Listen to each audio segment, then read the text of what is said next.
सांकों बचाने, पापों से छुड़ाने, मृतकों को जिलाने मेरा मसीह आया। हिंदी चर्च ऑनलाइन की इस आराधना सभा में आपका बहुत बहुत स्वागत करता हूं। परमेश्वर को धन्यवाद देता हूं कि आज हमारे साथ आप ऑनलाइन जुड़े हुए हैं। हमारी प्रार्थना है और ऐसी आशा है कि आज की आराधना आपके जीवन के लिए, आपके आत्मिक जीवन के लिए अनंत आशीषों का कारण हो। कभी आपने और मैंने जिंदगी में ठहर के ये सोचा है कि हमारे कदम किस दिशा में जा रहे हैं? कभी मैंने और आपने ये सोचा है कि अगर हम इसी मानसिकता के साथ, इसी राह पर, इसी विचारधारा और इसी सोच के साथ चलते रहेंगे तो हम किस मंजिल पर पहुंचेंगे? इन बातों पर आज हम परमेश्वर के वचन से विचार करेंगे और देखेंगे कि हम कहां हैं परमेश्वर की दृष्टि में। आप सबों को मालूम है कि हमारे इस आराधना में हम प्रभु की ब्यारी में सम्मिलित होते हैं। रोटी और दाखरस की तैयारी रखें, उसका समय आएगा।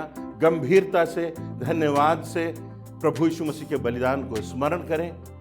हमारी जो आय है, हमारे जो स्रोत हैं, उसमें से कुछ दूसरों के लिए दें, कलीसिया की बढ़ती के लिए दें। और इन सब बातों के बावजूद जब हम गीतों को गाएं तो उत्साह से गाएं। जब हम प्रार्थना करें तो गंभीरता से करें, ये जानते हुए कि परमेश्वर की उपस्थिति, पवित्र आत्मा की अगुवाई हमारे साथ बनी हुई है। और आज परमेश्वर मुझको और आपको आशीषित करेगा, इस बात की हमें दृढ़ निश्चितता है। तो हम इस आराधना में आगे बढ़ेंगे। इसके पहले एक बात और मैं आपको बता देना चाहता हूं कि जो फोन नंबर आप देख रहे हैं, ये 24 घंटे आप इन पर मिस्ड कॉल कर सकते हैं। हमारी जो काउंसलिंग की टीम है वो आपसे संपर्क करेगी। हमारे पास बहुत से कॉल्स अभी आने लगे हैं और हम लोग प्रार्थना कर रहे हैं उनके लिए और निरंतर उनसे संपर्क में हम बने हुए हैं। तो फिर से आपका स्वागत है और आपको बहुत धन्यवाद इस समय को निकालने के लिए कि इस विशेष ठहराए हुए समय में, इस दिन में हम परमेश्वर की आराधना करें। आइए हम आराधना में आगे बढ़ते हैं। आइए हम आज की आराधना शुरू करें हिंदी चर्च ऑनलाइन में। आप सबों का स्वागत है। हम परमेश्वर की स्तुति करें, उसके वचन को सुने। इससे पहले हम वचन से पढ़ेंगे। हे देश देश के सब लोगों, तालियां बजाओ, ऊंचे शब्द से परमेश्वर के लिए जय जयकार करो, क्योंकि यहोवा परम प्रधान और भय योग्य है। वह सारी पृथ्वी के ऊपर महाराजा है। आइए हम प्रार्थना करें। जीवित और शक्तिमान परमेश्वर पिता, बड़ी दीनता, नम्रता के साथ, मन की सच्चाई और आत्मा की गहराई से हम तेरा धन्यवाद देते हैं। धन्यवाद देते खुदावन, आज तूने ऐसा समय दिया प्रभु कि हम सब प्रभु अपने घरों पर बैठे हुए हैं, तब भी प्रभु तेरी नजदीकी में हैं। और प्रभु जी, तूने हम सबको आशीषित किया, हम तेरा धन्यवाद देते हैं। पिछले सप्ताह तूने संभाला, सुरक्षित रखा और प्रभु जी हमारे परिवारों को, हमारी कलीसिया को तूने सुरक्षित रखा। इस बात के लिए हम तेरा धन्यवाद देते हैं। आज की संपूर्ण आराधना को, संपूर्ण संचालक करने वालों को और प्रभु जी आज के वचन को तेरे हाथों में देते प्रभु। होने दीजिए मेरे परमेश्वर, जो वचन बोला जाए, जो गीत गाया जाए, वो सब प्रभु तेरे लिए महिमा के योग्य ठहरे। सारी बातों में तुझे महिमा मिले मेरे परमेश्वर। आप ऊंचे से ऊंचा उठे और हम घटे, ते प्रिय बेटे के नाम से मांगते हैं, आमीन। आइए हम परमेश्वर की स्तुति में कुछ गीतों को गाएंगे। उसके आनंद में हम सब सहभागी होंगे और प्रभु को हम ऊंचे स्वर में पुकारेंगे और उसको धन्यवाद देंगे।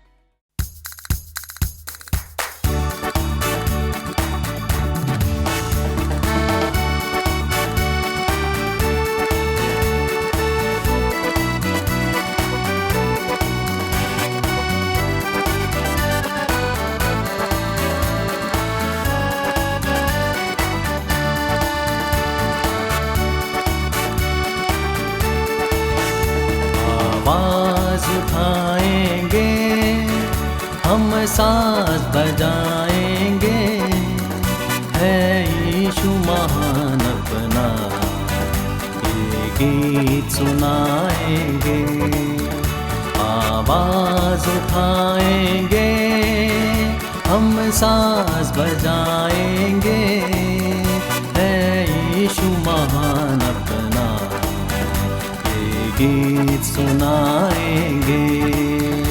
आवाज आवाज उठाएंगे, संसार की सुंदरता में ये रूप तो तेरा ही, इन चांद सितारों में है अक्स तो तेरा ही। संसार की सुंदरता में ये रूप तो तेरा ही, इन चांद सितारों में है अक्स तो तेरा ही।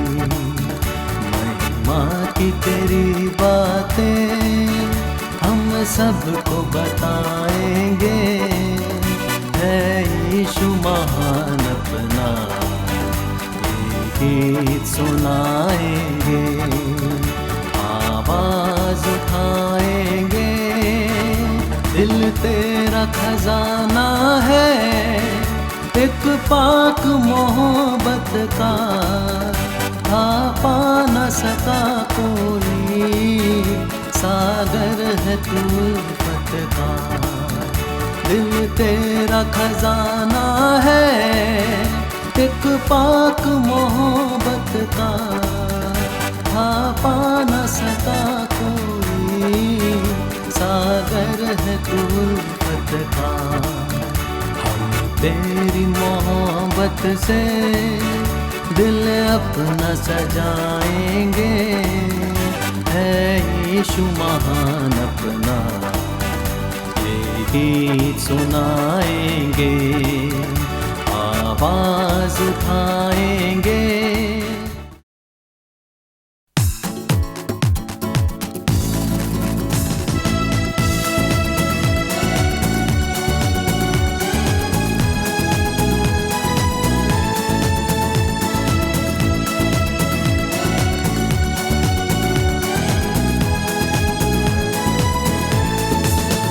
धन्यवाद प्रभु इस दिन के लिए, धन्यवाद प्रभु जीवन के लिए। धन्यवाद प्रभु इस दिन के लिए, धन्यवाद प्रभु जीवन के लिए। धन्यवाद धन्यवाद धन्यवाद धन्यवाद धन्यवाद धन्यवाद धन्यवाद धन्यवाद।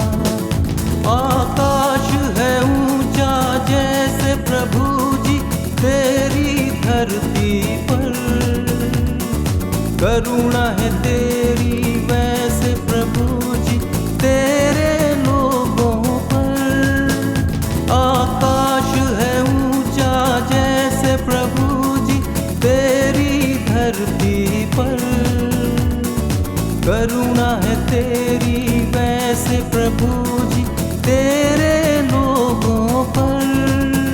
धन्यवाद प्रभु तेरे प्रेम के लिए, धन्यवाद प्रभु सुख चैन के लिए। धन्यवाद प्रभु तेरे प्रेम के लिए, धन्यवाद प्रभु सुख चैन के लिए। धन्यवाद धन्यवाद धन्यवाद धन्यवाद धन्यवाद धन्यवाद धन्यवाद धन्यवाद।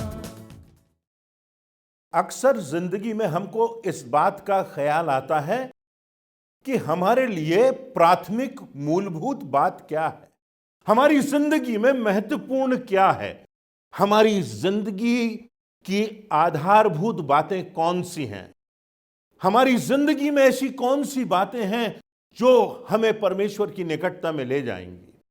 और इसी संदर्भ में प्रभु यीशु मसीह चर्चा कर रहे हैं और लूका रचित सुसमाचार उसके 12वें अध्याय में इस बात का वर्णन मिलता है कि एक बड़ी भीड़ प्रभु यीशु मसीह के चारों तरफ है और प्रभु यीशु मसीह उनको सिखा रहे हैं, उनको समझा रहे हैं। और तब उस भीड़ में से एक व्यक्ति आता है और प्रभु यीशु मसीह से कहता है, हे गुरु, मेरे भाई से कह दे कि मेरे पिता की संपत्ति मुझे बांट दे। और तब प्रभु यीशु मसीह उत्तर देते हैं कि चौकस रहो, सावधान रहो, हर प्रकार के लोभ और लालच से अपने आप को बचाए रखो। और तब एक बहुत प्रमुख कथन प्रभु यीशु मसीह का यहां सामने आता है, वो ये कि किसी का जीवन उसकी संपत्ति की बहुतायत से नहीं होता। और इस बात को समझाते हुए प्रभु यीशु मसीह वहां पर एक दृष्टांत देते हैं, एक उदाहरण देते हैं और बताते हैं कि एक धनवान किसान था, एक बहुत होशियार किसान था। उसको मालूम था कि खेती कैसे करना है, उसको मालूम था कि कैसे वो अपनी जिंदगी में सफल हो सकता है, और बहुत बुद्धिमानी से वो कार्य करता है। और उसके पास बहुत सी उपज होती है, अपेक्षा से अधिक उपज होती है। और तब वो सोचने लगता है कि मैं और बड़े गोदाम बनवाऊंगा और बड़े इंतजाम करूंगा जिससे कि ज्यादा फसल हो और मैं और पैसा कमा सकूं। और तब जब बहुत पैसा मेरे पास हो जाएगा तब मैं अपने प्राण से कहूंगा कि तेरे पास बहुत वर्षों के लिए संपत्ति रखी है, चैन कर, खा पी और सुख से रह। परंतु परमेश्वर ने उससे कहा, हे मूर्ख, इसी रात तेरा प्राण तुझसे ले लिया जाएगा, तब जो कुछ तूने इकट्ठा किया है वह किसका होगा। तब प्रभु यीशु मसीह कहते हैं, ऐसा ही वह मनुष्य है जो अपने लिए तो धन बटोरता है, जो संसार की दृष्टि में तो धनवान है परंतु परमेश्वर की दृष्टि में मूर्ख है। जिंदगी में हमारी सोच क्या है, हमारे मूल्य क्या है, हमारे जिंदगी का तराजू कैसा है, हमारी जिंदगी का मापदंड क्या है, हमारी जिंदगी के अहम निर्णय क्या है, यह सब कुछ प्रभु यीशु मसीह हमको सिखाते हैं। और यहां पर इस पूरी घटना में, इस पूरे दृष्टांत में 4 बातें उभर कर सामने आती हैं जो आज मेरी और आपकी शिक्षा के लिए बहुत प्रमुख हैं। पहली बात जो इस घटना में सामने आती है वो मनुष्य का सोच। मनुष्य का सोच। यह व्यक्ति आता है, प्रभु यीशु मसीह से कहता है, मेरे भाई से कह कि मेरी पिता की जो संपत्ति का मेरा भाग है वह मुझे बांट दे। मुझे कुछ चाहिए, मुझे पैसा चाहिए, मुझे संपत्ति चाहिए। और तब यहां पर प्रभु यीशु मसीह दृष्टांत में उस किसान का वर्णन करते हैं जिसका उद्देश्य केवल पैसा कमाना है, केवल सब कुछ जो आधारित है जिंदगी में भौतिक लाभ पर आधारित है। उसका सोच, उसकी समझ, सब कुछ यह है कि कैसे वो धनवान हो जाए और बहुत सारा पैसा वो जमा कर सके। मनुष्य की सोच है कि धन हो जाएगा तो सब कुछ मिल जाएगा, सब सुख सुविधाएं प्राप्त हो जाएंगी, सारी समस्याएं हल हो जाएंगी। सबकी दौड़ लगी हुई है सांसारिकता की दिशा में, किसको कितना धन मिल जाए, कौन किससे आगे निकल जाए, किसकी संपत्ति किससे ज्यादा हो, किसके घर की इमारत अपने पड़ोसी से ऊंची हो। और ये मनुष्य का सोच जो है यहां पर प्रभु यीशु मसीह विराम देते हैं और कहते हैं कि यह सोच खतरनाक है। यह सोच खतरनाक है क्योंकि ऐसा सोच हमारे विनाश का कारण बन सकता है। प्रभु यीशु मसीह कहते हैं, हर प्रकार के लोभ से अपने आप को बचाए रख, क्योंकि व्यक्ति का जीवन उसकी संपत्ति की बहुतायत से नहीं होता। नीति वचन के 14वें अध्याय की 12वीं आयत में लिखा है, ऐसा मार्ग है जो मनुष्य को ठीक दिखाई देता है परंतु उसके अंत में मृत्यु ही मिलती है। एक ऐसा मार्ग जो हमको लगता है कि इस मार्ग पर चलना है, इस मार्ग पर दौड़ना है, परंतु यह मनुष्य का सोच है। परमेश्वर कहता है कि ऐसे सोच के अंत में विनाश होता है, ऐसे सोच के अंत में मृत्यु ही मिलती है। नीति वचन के 18वें अध्याय की 2री आयत में लिखा है, मूर्ख का मन समझ की बातों में नहीं लगता, वह केवल अपने मन की बात प्रकट करना चाहता है। उसके लिए जो है उसका सोच है, उसकी बुद्धिमत्ता है, उसकी चतुराई है, उसकी युक्ति है, उसका समाधान है, परंतु एक ऐसा मार्ग है जो मनुष्य को सही दिखाई देता है परंतु उसके अंत में विनाश है। और इसीलिए नीति वचन के 4थे अध्याय की 23वीं आयत में एक बहुत प्रमुख बात लिखी है।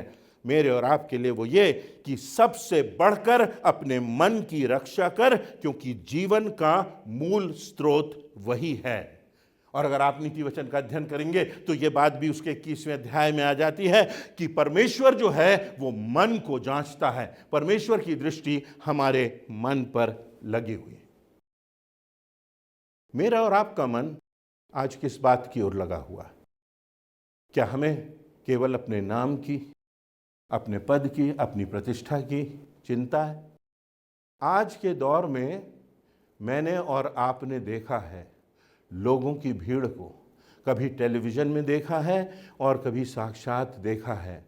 हज़ारों और लाखों मजदूर जो कि बड़े बड़े शहरों की रौनक को छोड़कर बहुत सा पैसा कमाने का सपना लेकर के अपने घरों को, अपने गांवों को छोड़ करके बड़े बड़े राजपथ की ओर आए थे, बड़े बड़े शहरों की ओर आए थे।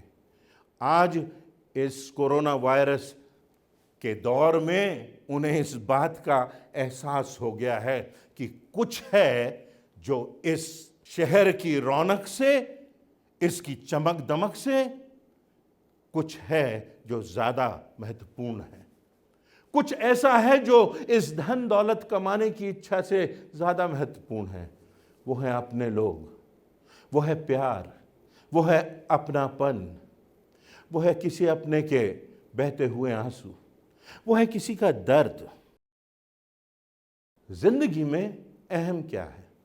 प्रभु यीशु मसीह इस बात की ओर, इस सोच की ओर हमारा ध्यान ले जाता। प्रभु यीशु मसीह जो बात यहां पर कहते हैं कि जहां परमेश्वर की अनुपस्थिति है, हमारे सोच में अगर परमेश्वर की अनुपस्थिति है, अगर परमेश्वर का भय नहीं है, अगर परमेश्वर हमारी जिंदगी के, हमारे स्वप्नों के चित्र से बाहर है, तो हमारे लिए यह घातक है, हमारी आत्मा का विनाश है।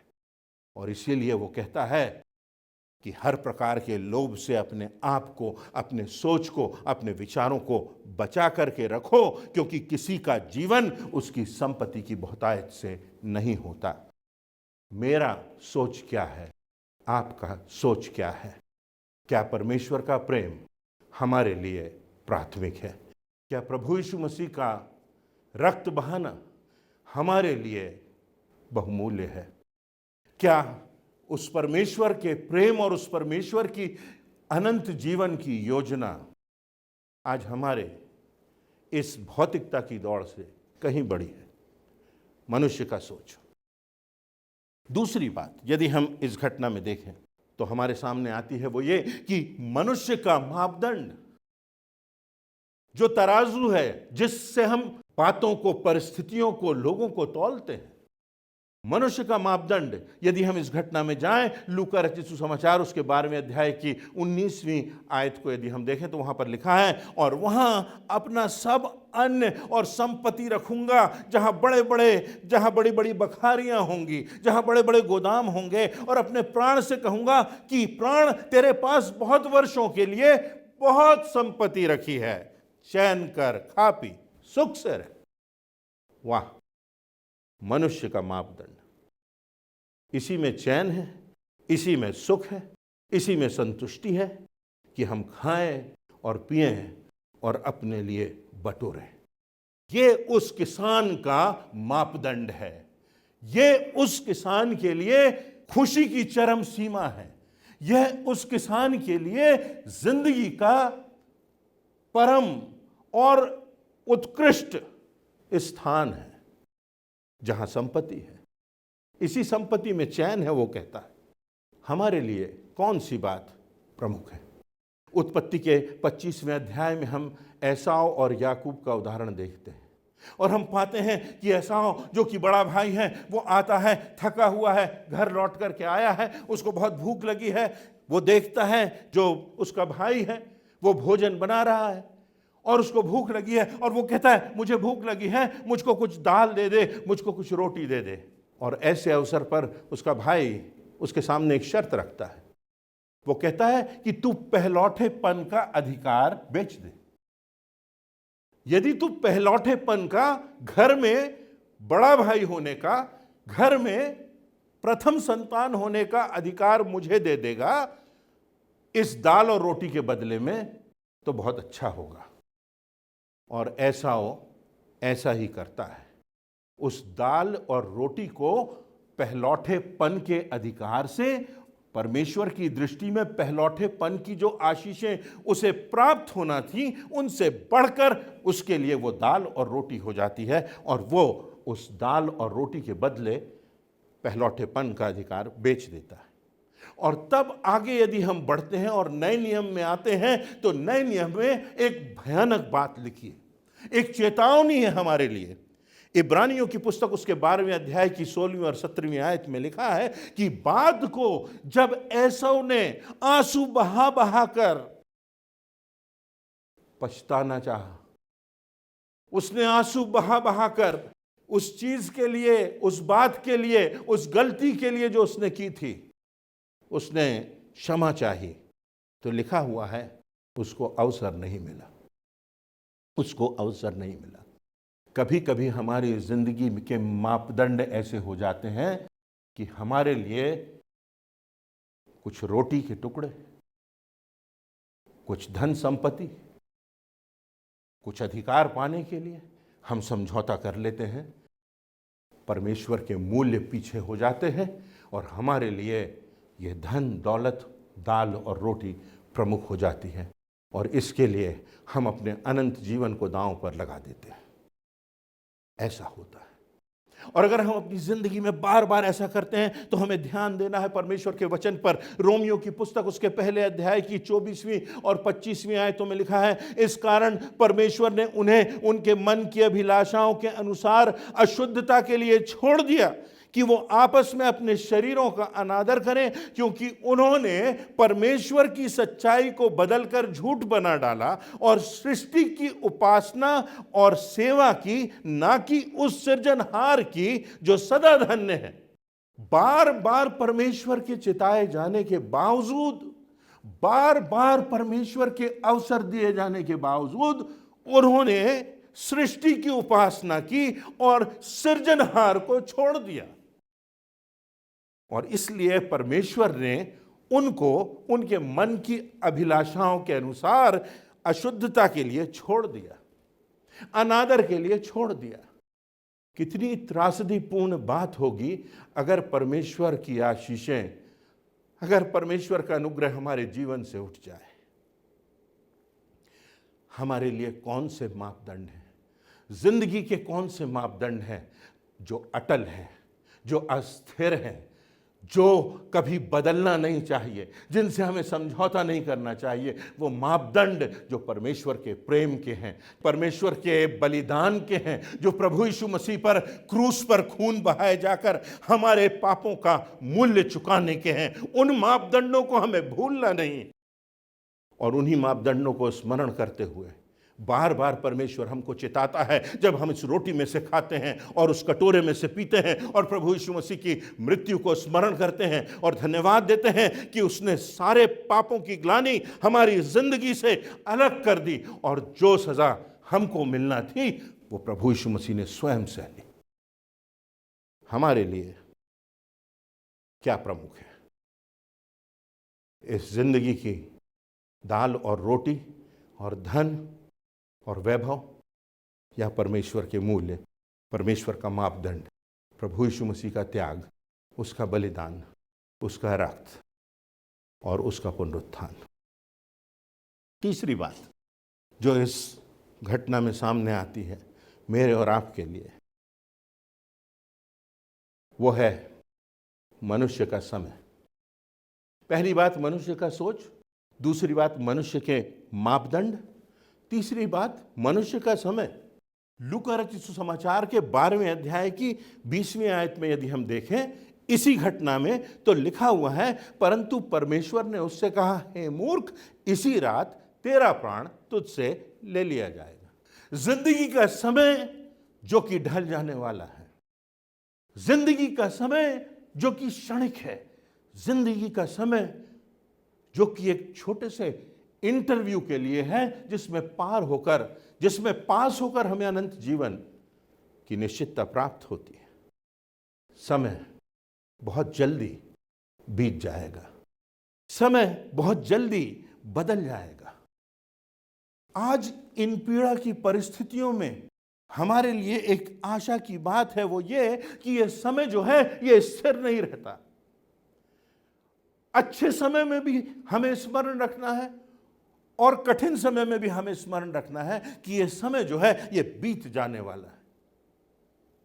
पहला पत्रस उसके 4 अध्याय की 12वीं आयत में लिखा है, हे प्रियो, जो दुख रूपी अग्नि तुम्हारे परखने के लिए तुम में भड़की है, इससे यह समझकर अचंभा ना करो कि कोई अनोखी बात तुम पर बीत रही है। और पौलुस प्रेरित दूसरे कुरिन्थियों उसके 4 अध्याय की 18वीं आयत में कहता है कि हम तो देखी हुई वस्तुओं की ओर नहीं परंतु अनदेखी वस्तुओं की ओर देखते रहते हैं, क्योंकि देखी हुई वस्तुएं थोड़े दिनों की हैं परंतु अनदेखी वस्तुएं सदा बनी रहती हैं। हमारा समय बीत जाने वाला है, हमारा समय क्षणिक है, हमारा समय सीमित है, हमारी जिंदगी छोटी सी है। इस बात का हमें ध्यान रखना है और इस बात को हमें सदैव स्मरण रखना है। अक्सर हमारा सोच हो जाता है कि खाएं पिएं चैन करें, यही जिंदगी है और हम तो जैसे हैं अच्छे हैं, हम बने रहेंगे, पीड़ा तो किसी और के साथ आएगी, मृत्यु की छाया तो किसी और के साथ आएगी। अभी तो हमें बहुत वर्ष है, अभी तो हमारा बहुत लंबा समय बाकी है, पर हम नहीं जानते कि जिंदगी का अंत किस पल हो जाएगा। हम नहीं जानते प्रभु यीशु मसीह का दूसरा आगमन कैसे हो जाएगा। भाई रवि जकरिया का निधन हो गया। कुछ माह पूर्व अभी अभी यात्रा करते थे, विदेश जाते थे, प्रचार करते थे, न जाने सैकड़ों देशों की यात्रा उन्होंने कर ली। लगभग 150 से अधिक देशों की यात्रा उन्होंने की, परमेश्वर के वचन का प्रचार किया, बहुत सी पुस्तकें लिखी। अचानक से पता चला कैंसर है, थोड़े से समय में चले गए।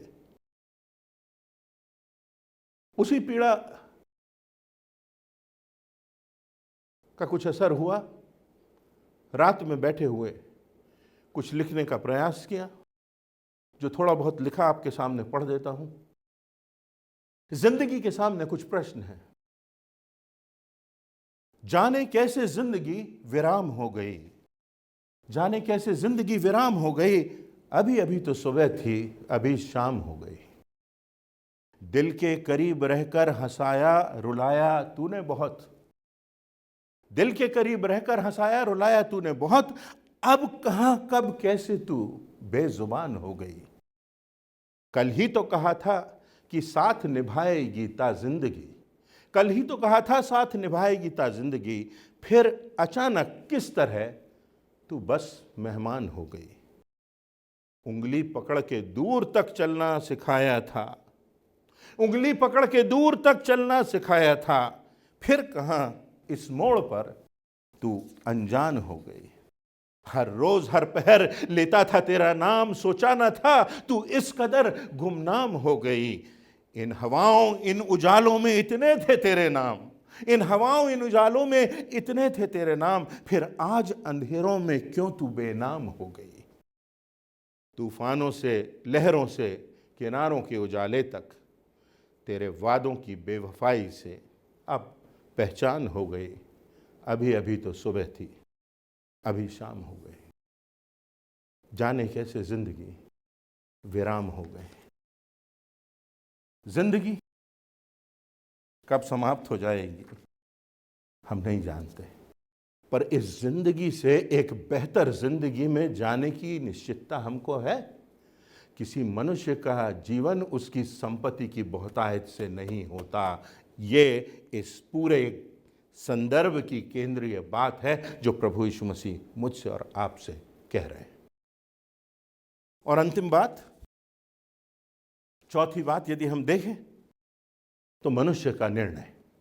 पहली बात मनुष्य का सोच, दूसरी बात मनुष्य के मापदंड, तीसरी बात मनुष्य का समय और चौथी बात मनुष्य का निर्णय।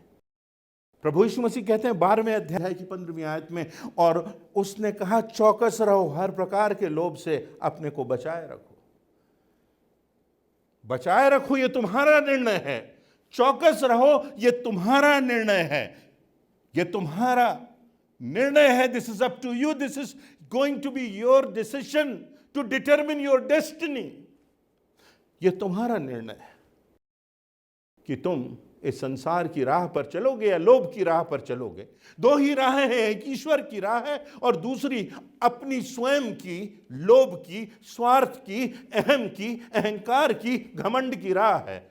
चौकस रहो, सतर्क रहो, लोभ से बचा करके रखो, क्योंकि चौकस रहेंगे अपनी जिंदगी के विषय में, अपने अनंत के विषय में, तो हम अनंत जीवन की ओर पहुंचेंगे, परमेश्वर के धाम में पहुंचेंगे।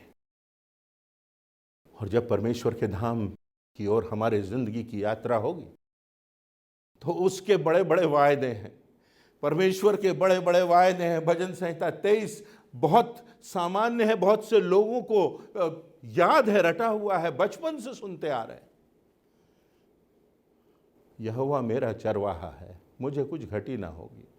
जब यहोवा मेरा चरवाहा है, जब यहोवा के नियंत्रण में मेरी जिंदगी है, तो फिर मुझे कुछ घटी ना होगी। और फिर बहुत सी प्रतिज्ञाएं हैं, और लिखता है धर्म के मार्गों में वह अपने नाम के निमित्त मेरी अगुवाई करता है। और जब वह मेरी अगुवाई करता है, तब चाहे मैं घोर अंधकार से, मृत्यु के अंधकार से भरी हुई तराई में से होकर चलूं, तो भी हानि से ना डरूंगा, क्योंकि तू मेरे साथ रहता है। क्योंकि तू मेरे साथ रहता है, मैं मृत्यु से भरी हुई अंधकार की तराई से भी गुजरूं तो ना डरूंगा, क्योंकि तू मेरे साथ रहता है। और यशायाह नबी के 43वें अध्याय की दूसरी आयत में परमेश्वर की प्रतिज्ञा है, जब तू जल में से होकर जाए मैं तेरे संग संग रहूंगा, जब तू नदियों में से होकर चले तब वे तुझे ना डुबा सकेंगी, जब तू आग में से चले तब तुझे आंच ना लगेगी, और उसकी लौ तुझे जला ना सकेगी, तुझे ध्वस्त नहीं कर सकती। उस आग की लौ, उस नदियों की लहरें, उस समंदर का तूफान, इस कोरोना वायरस का आतंक, तो भी मैं हानि से नहीं डरूंगा, क्योंकि तू मेरा चरवाहा है, तू मेरी अगुवाई करता है, तू मेरे साथ रहता है। तो मेरा और आपका क्या निर्णय है? मेरा और आपका क्या सोच है? मेरा और आपका क्या मापदंड है? प्रियो, जिंदगी बहुत छोटी है। जिंदगी की शाम कब हो जाए हम नहीं जानते। हमारी मानसिकता और हमारे सोच से संबंधित एक उदाहरण देना चाहता हूं। आपने और मैंने हाथियों को देखा है, शहरों से गुजरते हैं, बहुत से यात्री उस पर यात्रा करते हैं, धार्मिक आयोजनों में उनका आना जाना लगा रहता है। पर जब ये हाथी अपने स्वामी के घर में होता है, तो ये हाथी जिसमें बहुत ज्यादा शक्ति होती है, ये बलवान हाथी एक हल्की सी साधारण सी चेन से, और उसके पांव में एक जंजीर बंधी होती है, और इतना विशालकाय सामर्थ्य से भरा हुआ हाथी उस एक हल्की सी जंजीर से बंधा हुआ अपने स्थान से जाता नहीं। उसको तो वो बड़ी आसानी से एक झटके में तोड़ सकता है, पर तोड़ता नहीं, वो अपने दायरे में रहता है। उसका कारण क्या है?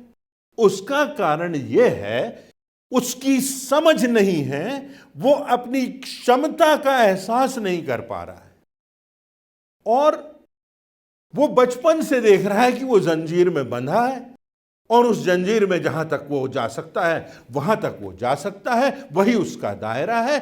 उस जंजीर में उसका पैर बंधा है, वो हाथी उस दायरे में सीमित है।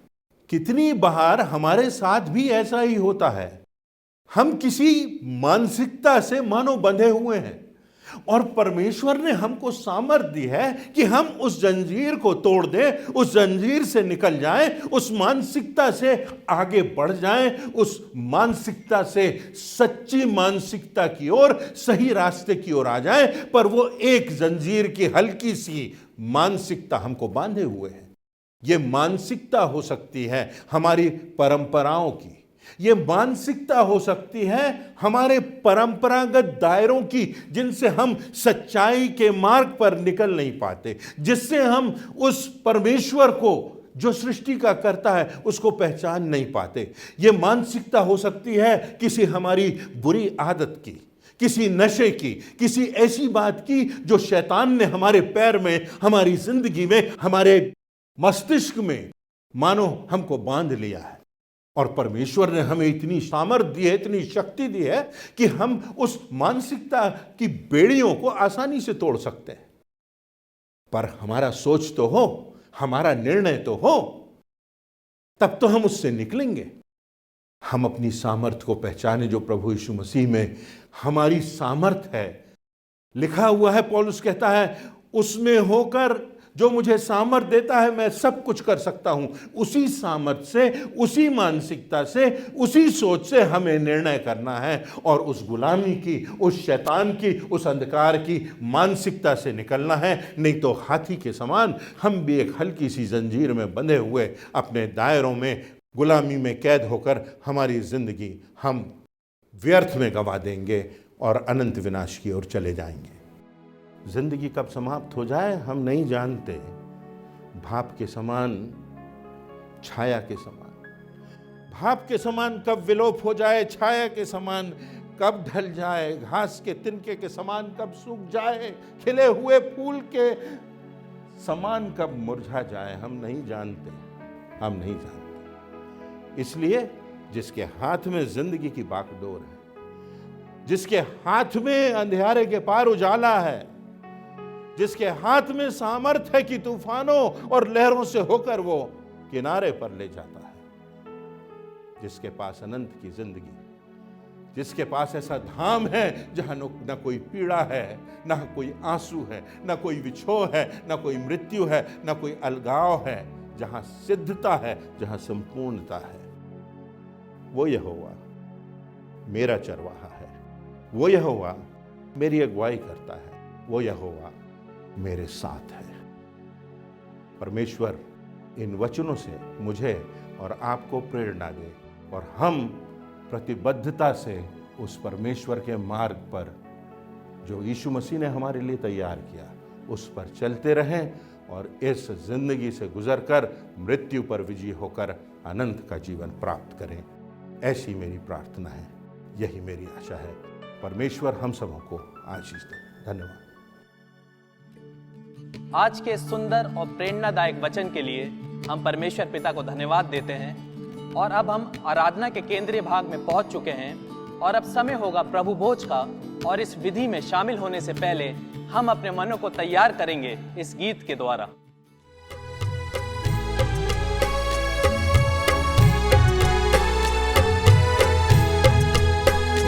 जो क्रूस पे कुर्बान है वो मेरा मसीहा है। हर जख्म जो उसका है वो मेरे गुनाह का है, वो मेरे गुनाह का है। जो क्रूस पे कुर्बान है वो मेरा मसीहा है। हर जख्म जो उसका है वो मेरे गुनाह का है, वो मेरे गुनाह का है।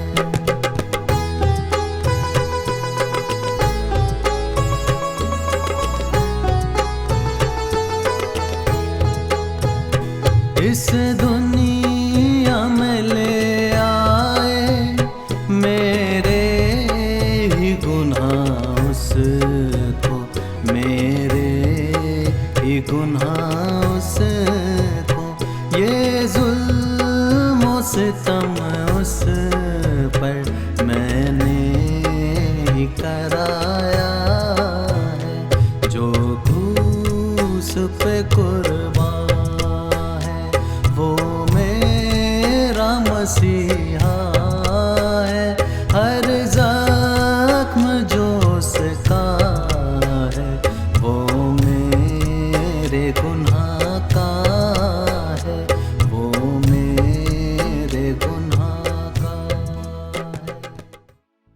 प्रभु भोज हमारी आराधनाओं की केंद्रीय विधि होती है। प्रभु यीशु मसीह भी हमारे जीवन का केंद्र होना चाहिए। हम परमेश्वर को धन्यवाद देते हैं कि इन कठिन परिस्थितियों में भी हम प्रभु यीशु मसीह की आज्ञा को पूरा कर सकते हैं, उसके दिए गए आदेशों को मान सकते हैं, प्रभु भोज में हम शामिल हो सकते हैं। आइए हम इस प्रभु भोज में शामिल हों, क्योंकि जिस रात प्रभु यीशु मसीह पकड़वाया गया, उसने रोटी ली और धन्यवाद करके उसे तोड़ी और कहा, लो खाओ, यह मेरी देह है। और उसने ब्यारी के पीछे कटोरा लिया और कहा, यह मेरे लहू में नई वाचा है, जब कभी पियो तो मेरे स्मरण के लिए यही किया करो। आइए हम इस विधि पर आशीष मांगें और परमेश्वर से प्रार्थना करें। आइए हम प्रार्थना करें। पिता परमेश्वर, आज के सुबह हम आपके पास आते हैं और धन्यवाद देते हैं इस जीवन के लिए और जीवन की सारी आशीषों के लिए जो आपने हम सबों को दी हैं। पिता परमेश्वर, इस ब्यारी पर आपकी आशीष मांगते हैं, जबकि आपने हम जैसे पापियों के लिए अपना बलिदान दिया, हम इस बलिदान को व्यर्थ ना जाने दें। धन्यवाद देते हैं ऑनलाइन चर्च सर्विस के लिए, जबकि हम आपके वचनों को सुन सकते हैं और आपसे जुड़ सकते हैं। पिता परमेश्वर, इस पर हम आपका आशीषित हाथ चाहते हैं। पिता परमेश्वर, इस ब्यारी पर पुनः आपकी आशीष मांगते हैं और जितने लोग इसमें शामिल होते हैं उन पर भी आप अपना आशीषित हाथ बना कर रखें। पिता परमेश्वर, इस विनती को आपके प्रिय पुत्र प्रभु यीशु मसीह के नाम से मांगते हैं, सुनिए और ग्रहण कीजिए। आमीन। हम सब एक साथ इस प्रभु की मेज में शामिल हों और जब तक उसका दोबारा आगमन ना हो जाए, उसकी मृत्यु का प्रचार हम करते रहें।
आइए हम सब अपने स्थानों में खड़े हो जाएंगे। हम अंतिम प्रार्थना में जाएंगे। अंतिम प्रार्थना के बाद हम प्रार्थना के रूप में एक कोरस गा लेंगे। इसके पश्चात हम आशीष ग्रहण करेंगे और आज की आराधना को समाप्त करेंगे। आइए हम प्रार्थना करें। धन्यवाद धन्यवाद धन्यवाद खुदावं परमेश्वर पिता, बड़ी ही नम्रता और दीनता से प्रभु जी हम आपके चरणों के निकट में आते हैं। पिता परमेश्वर, धन्यवाद करते हैं पिता आपकी सारी आशीषों के लिए, आपके अनुग्रह के लिए, आपके प्रेम के लिए। पिता परमेश्वर, प्रभु जी इस विपरीत परिस्थितियों में भी पिता परमेश्वर हम इस ऑनलाइन चर्च के माध्यम से पिता परमेश्वर आपके वचन को सुनने पाए। प्रभु आपका धन्यवाद करते हैं पिता, आपके गीतों को गाने पाए प्रभु, आपके मेज में पिता सहभागी होने पाए प्रभु, आपका धन्यवाद करते हैं पिता परमेश्वर। होने दे पिता परमेश्वर जितने लोग भी प्रभु जी इस चर्च के माध्यम से पिता परमेश्वर हमने आपके वचनों को जो सुना है पिता परमेश्वर, सबों के जीवन पर आपकी आशीष और दया आने पाए पिता परमेश्वर। आपकी उपस्थिति हर एक के घरों पर बनी रहे प्रभु, ऐसी आपसे प्रार्थना करते हैं। दया कीजिए पिता परमेश्वर, ये वचन पिता परमेश्वर 100 गुना फलवंत होने पाए पिता, ऐसी आपसे प्रार्थना करते हैं पिता। सबों के जीवन पर पिता आपकी सुरक्षा और दया बनी रहे प्रभु, ऐसी आपसे प्रार्थना करती हूँ। सारी बातों में पिता आपको आदर महिमा इज्जत देते हुए इस विनती को प्रभु यीशु मसीह के नाम से मांगती हूँ, आमीन। फिर से वो आग बरसा दे, फिर से तूफान आने दे, तेरी महिमा से तेरे सामर्थ्य कर दे, फिर से वो आग बरसा दे, फिर से तूफान आने दे। तेरी महिमा से, तेरे सामर्थ से, फिर से तू अभिषेक कर दे। आ पवित्र आत्मा, आ पवित्र आत्मा, आ पवित्र आत्मा। आइए हम परमेश्वर की आशीष विश्वासी हृदय से ग्रहण करें। अब हमारे खुदावंद यीशु मसीह का फजल, खुदा बाप की मोहब्बत, पाक रूह की रिफाकत और शराकत हम में से हर एक के साथ, तमाम ईमानदारों के साथ अब से लेकर अबद तक बनी रहे। आमीन।